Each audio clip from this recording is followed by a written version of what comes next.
Kembali lagi di hari Senin, seperti biasa kita akan mulai minggu ini dengan beberapa informasi menarik seputar dunia fotografi dan videografi.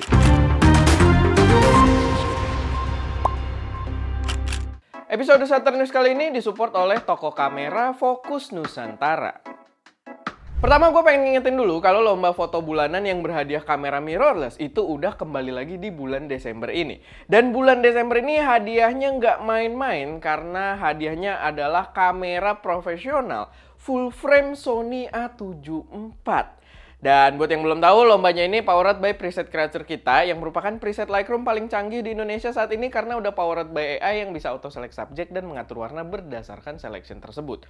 Buat yang udah punya presetnya, seperti biasa gratis buat ikutan lombanya tanpa dipungut biaya apapun. Dan buat yang belum punya, kalian bisa pakai kode voucher lomba foto buat dapat diskon Rp300.000.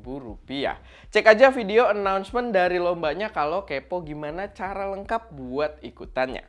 Informasi pertama, ini ada rumor seputar kamera entry level Sony yang kayaknya emang udah waktunya untuk diupdate.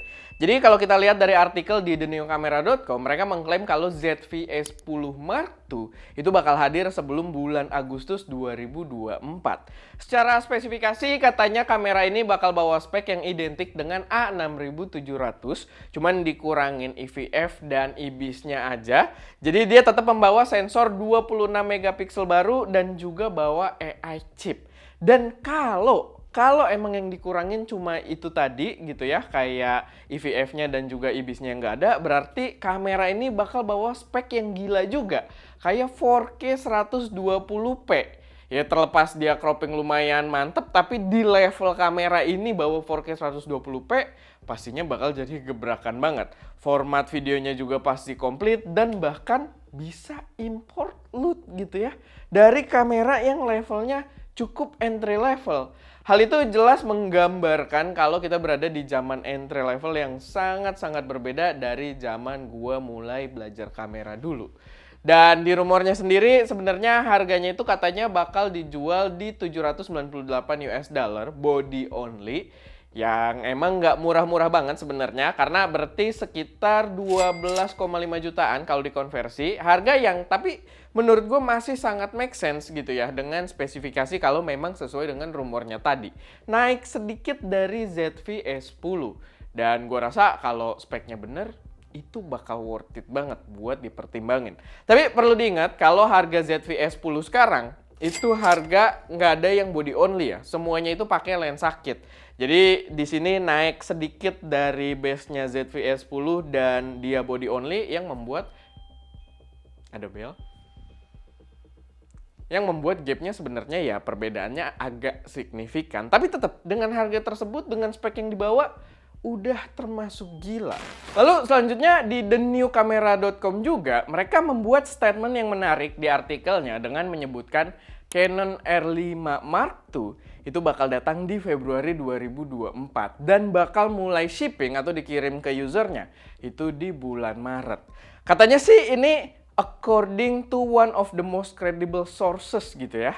Jadi kamera ini kata dia udah masuk ke jalur manufaktur. Berarti udah lewat masa tes dan prototype, jadi tinggal produksi yang banyak buat diluncurin nanti.